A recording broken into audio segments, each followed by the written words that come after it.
Hari Om. Let's start with a prayer. Om Samasta Jana Kalyane Niratam Karunamayam Namami Chinmayam Devam Sadgurum Brahma Vidvaram Vasudeva Sutam Devam Kamsachanura Mardanam Devaki Paramanandam Krishnam Vande Jagadgurum Tvameva Mata Cha Pita Tvameva Tvameva Bandhusya Sakha Tvameva Tvameva Vidyat Dravidam Tvameva Tvameva Sarvam Mahadeva Deva Tvameva Sarvam Rudeva Deva. Hari Om. We are now doing the Nidhidhyasana, that means contemplation after studying the scriptures for a prolonged length of time under a competent teacher, that is Sravanam, and reflecting on the teaching that there are no more doubts left and we have clear understanding, but still that understanding remains at the Paroksha Jnanam and it has not become Aparoksha Jnanam. That means I have not owned the knowledge, I understand it, but still I am looking for happiness outside. So it means because of the pressure of the vasanas that are still left behind, therefore there is a remnant vasanas making me to go after objects of desire. So only way is to pull that back and contemplate on the teaching itself that whatever is, this whole thing is nothing but mithya. I am pure Sat Swarupam. So in the Nidhidhyasana, we are using already gained knowledge. So Nidhidhyasana is not gaining any new knowledge. It is not a pramana. It is not a means of knowledge.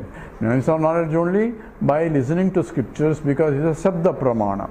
So one has to listen to the scriptures through a competent teacher. I cannot study scriptures by myself because it will be completely confusing, and I get thoroughly confused because some of the statements appear to be contradictory for a novice, but they are not contradictory. They only appear to be contradictory only because the statements are made from different levels of the reality. So from the absolute reality, Paramarthika Satyam, Krishna may say, there is nobody in me. From the Vyavaharika Satyam, you may say, everybody is in me. So, Mayatadamidam Sarvam Jagat Avyakta Murtina, Mastani Sarva Bhutani, all beings are in me.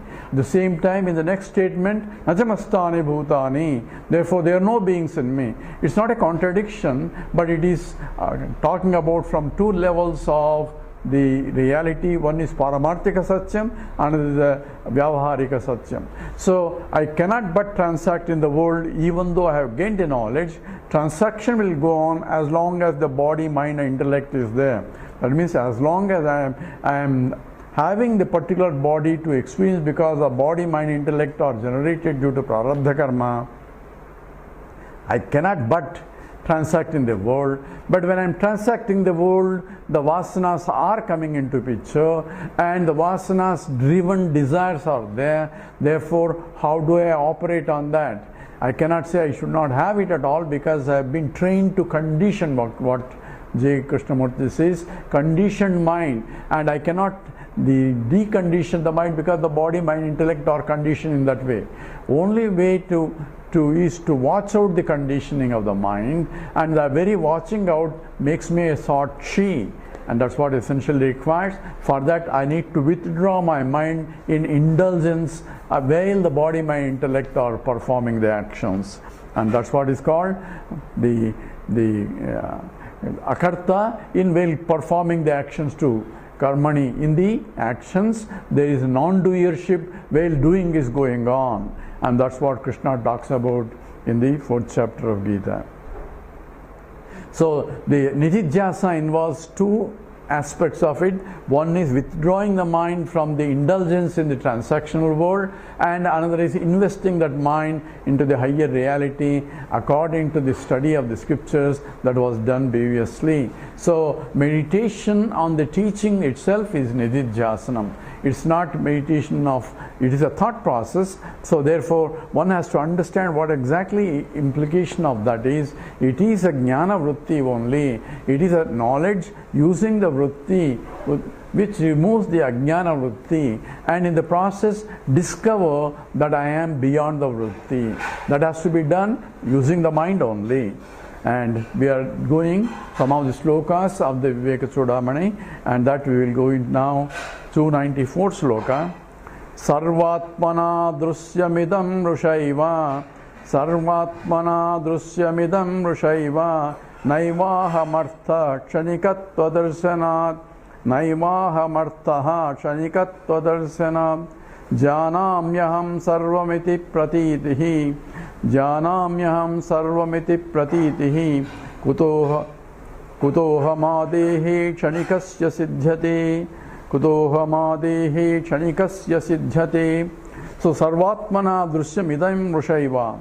So this essentially the perception of the whole drusyam, idam drusyam, mrushaiva is only apparent and not really real. Because from the point of reality, that which doesn't undergo a change alone is real. That which is continuously changing is not unreal, but not really absolutely real. It is only transactionally real. And that has to be understood. So sarvatmana drusyam idam mrushaiva, naiva aham artaha. So in all my transactions in the whole life itself, I am knower, I am doer, I am this, I am that. So everybody uses that I am, which is a subject, but identified with the particular body, mind, intellect, and that I take it as Atma, I am myself, but that is not really. I am a knower. I know this, I know that field, I know chemistry, I know biology. So I know. So there is a knowership involved in this, but the knowership is associated with the body, mind, intellect only. So janamyaham sarvamiti pratihi. So in all my transactions I am performing an action. Without knowing I cannot perform the action. Even if somebody opens the door, says, who are you? He says, me. He says, that means I am. It's understood that who I am is in all my transactional world.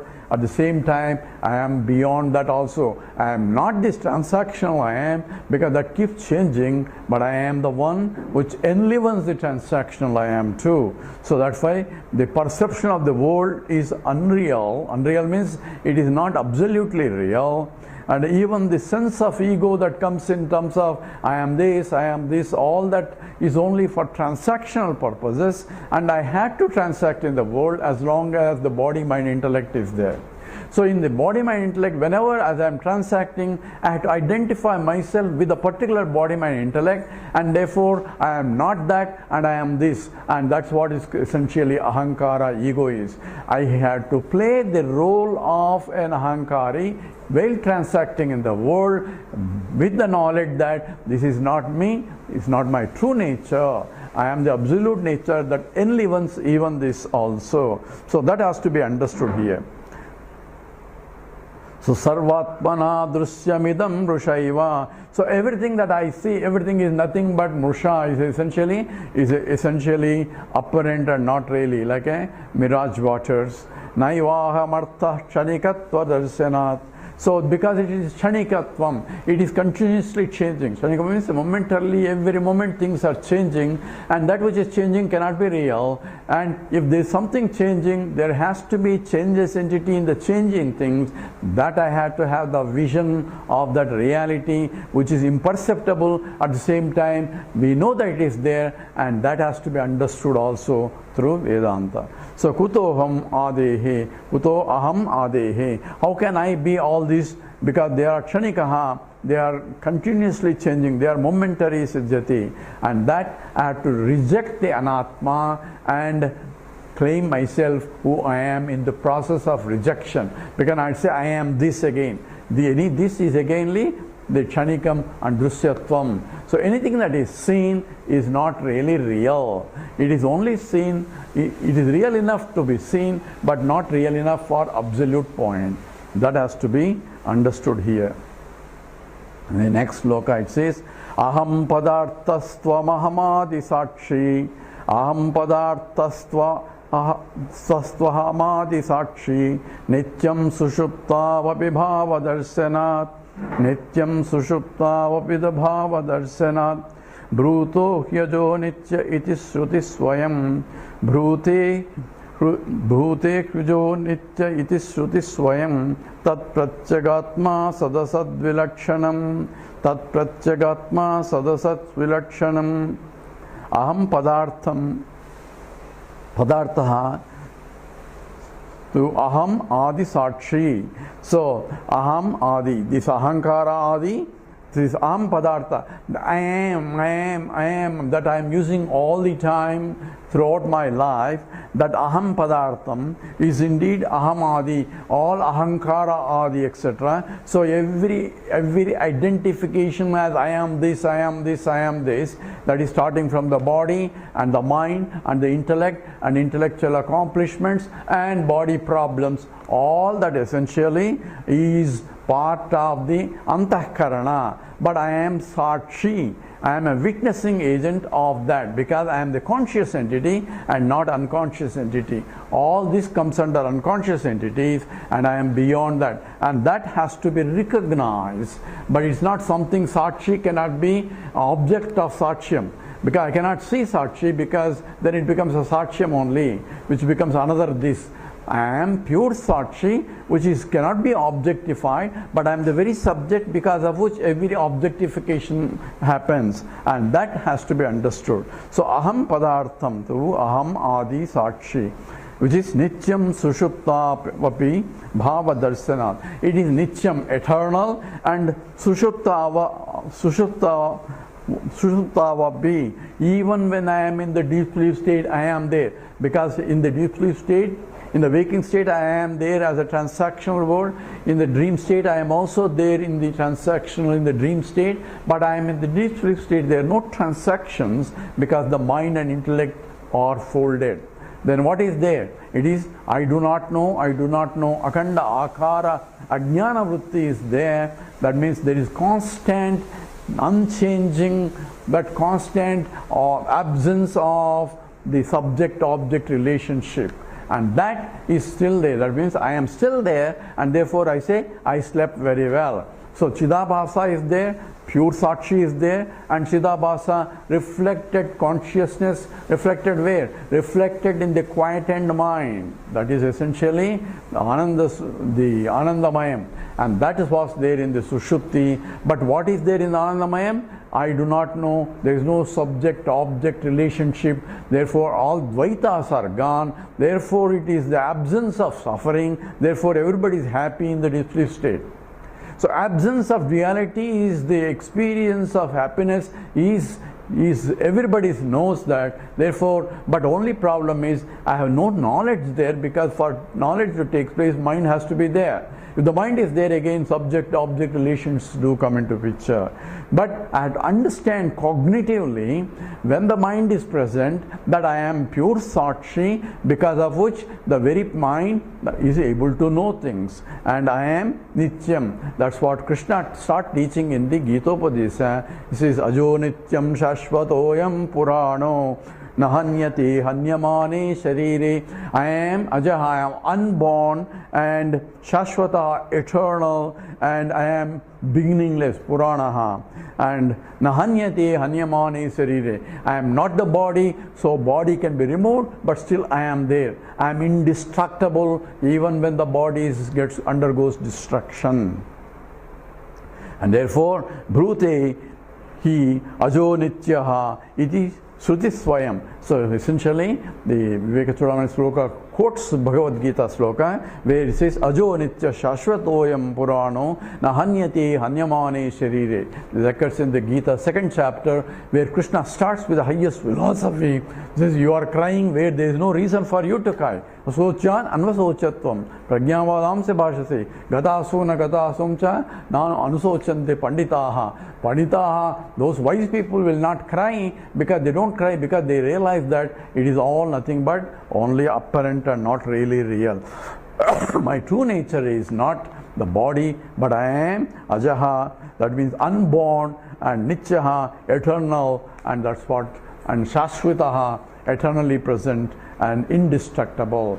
That has to be understood, and not only understanding, now I had to keep that in mind in all my transactions also. So therefore I should operate in such a way with that knowledge. Therefore nothing really should bother us in that sense. So next sloka we take. Vikarinam sarva vikara vetta. This is 296 of the Viveka Sudamani. Vikarinam sarva vikara vetta. Nicho avikaro bhavatum samarhati. Nicho avikaro bhavitum samarhati. Manorata swapna sushuptushu sputam. Manorata swapna sushuptushu sputam. Punah punah drushtamasatva metayoho. Punah punah drushtamasattvametayoho. So vikarinam sarva vikara vetta. It is that knower of all modifications of everything. So it is a knower of all the changes, things that change, undergo under modification. What are the things that change? Anything that is objectifiable is changeable entity, and that's a part of vikara. So what is objectifiable? Anything that is knowable, and that is starting from idam shariram kshetram. So whole kshetram is a knowable, because I am kshetrajna. I am a knower of the kshetram. That's what Krishna says. Kshetrajnam chapi mam vidhi sarva kshetreshu bharata. And kshetram includes all, including antakaranas as well as sthula sariram, everything that can be objectified. And all that objects undergoes modifications. Only finite things can undergo modifications because they are only nama rupa only. The essence cannot undergo modifications because it's an essence. And what is the essence? Essence is that from which it came and by which it sustained, into which it goes back. Yatova imani bhutani jayante yena jatani jivanti yat prayam tabisham vishanti tad vijnasasva tad brahmeti. That is Brahman, from which the whole universe came, by which sustained, into which it goes back. And that is also is the nature of consciousness, not a unconscious prakriti. It is sarva vikara vetta. It is a knower of all modifications that are occurring on top of it. And that's what it is. Nityo avikaro bhavitam samarhati. It is nityaha avikaraha. Nitya, eternal, and it is nirvikaraha. So it cannot undergo any modification because it is anantam. It is infinite. Infinite cannot undergo modification. Bhavitum samarhati. So this has to be contemplated on in the seat of meditation. Manoratha swapna sushuptusisputam. Manoratham is like a daydreaming. Swapna, it is a dreaming when you go to sleep. And sushupti, in the deep sleep state. All are knowable entities. Therefore, I am not that. So I am not a waker, I am not a dreamer, I am not a deep sleeper, but I pervade the waking state in the waking state and the dream state and the deep sleep state, but I am Turiyam, the fourth state, as though this Chaturtham Manyanti, not there is a fourth one. It pervades all the three, but different from the three. That means it is the one that enlivens the three, and that's what is Sakshi. So I am conscious of in the waking state, I am conscious of in the dream state, and I am conscious of the absence of the duality in the deep sleep state, and therefore I am conscious of even Manoratha. Manoratha is even the dreams also I am conscious of. Therefore, Punah Punaha Drushtam Asatvam Etayoho. All that changing things. So keep on that Punaha Punaha again and again and again. This knowledge has to be kept in mind that Drushtam, whatever that is seen, cannot be real. So this, in that sense, the Vedanta, the Advaita Vedanta differs. Do you see it? Yes. Drishyatvad. It is seen, therefore it is not real. Whereas other Acharya says, Drishyatva, therefore it is real. So whatever I see is real, but the Acharyas also, including Bhagavan Ramanuja, says there are order of reality. Also he accepts that which is Parandhama, which is called supreme, that which is beyond this, whatever this Drishyam. So he differentiates the CL Drishyam versus that which is Paramarthikam in a different way. But essentially, there is ontologically, there is a difference between a Paramarthika Satyam and Vyavaharika Satyam, and that is being accepted across the board. And that is Manoratha Swapnam Sushu Punah Punah Drushtam Asat. Asat means it is not really absolutely real, it's only transactionally real. It's transactionally real in the waking state, it's transactionally real in the deep sleep state, in the dream state. Therefore it's called Vyavaharika Satyam in the transactional world, or Pratibhasika Satyam in the dream world, or in the Sushupti. And therefore I had to understand and therefore give up my identification with the body, mind and intellect. That's what the teacher emphasizes. This is the ahankara, abhimanam is the one that is holding on to it, and that becomes the ahankara or mamakara, and that has to be given up. Still living in the body, mind, intellect, will transact in the body, mind, intellect, because you cannot end the life, but at the same time continue the life, at the same time live in such a way that with the understanding or the knowledge at the cognitive level. And this has to be done. And we'll continue this Nidhidhyasana some more before we go into the Jnana Phalam. With this we stop here. Om Purnamadah Purnamidam Purnat Purnamudachyate Purnasya Purnamadaya Purnameva Vasishyati. Om Shanti Shanti Shanti. Harihi Om Sri Gurubhyo Namaha. Harihi Om.